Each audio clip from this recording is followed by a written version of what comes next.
With the daily tally hovering around 6,500 cases, the Chennai Corporation has now launched a vaccination drive reaching out to industries, slums, residential and corporate communities as well for mass vaccination. NDTV's Sam Daniel sent us this report from one of the industries in Chennai.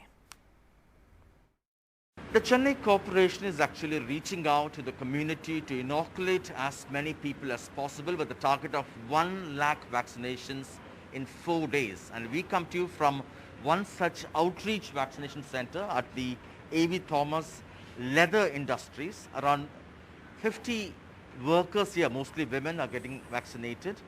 And like this, the corporation is also reaching out to slum communities and also to many residential complexes so that as many could be inoculated. At the moment, Chennai's tally hovers around 6,500 every day. And with me, Mr. Rajagopal, the Regional Deputy Commissioner. So thank you very much for your time.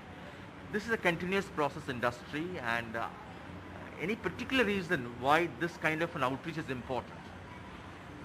We've interacted with all the people here, and there are a couple of reasons.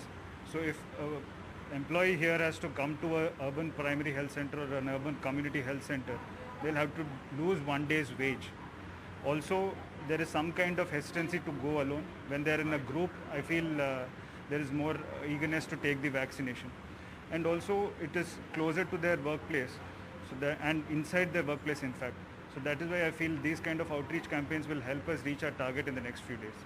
You have set a target of around 1.5 lakh vaccinations. Do you have enough doses?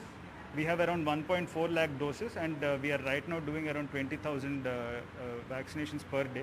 And we hope to get more doses in the coming weeks. So we'll be able to reach our target is what we hope. Right. Let's also speak to the manager here, HR manager. So your name? Myself, Ganesh Muthu, sir.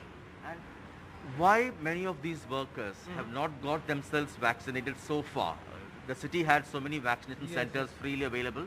The thing is that they could not be able to get their 1 day salary, they could not be able to do it. They have to put leave, then they have to go to the nearest hospital where they are getting the vaccination. It will take another 1 day, they have to wait there. Since you could arrange in this company, it's more comfortable for them to take vaccination. This helps. Yes, it helps us very much. In Chennai with Shah Vijay, Sam Daniel, Find the TV.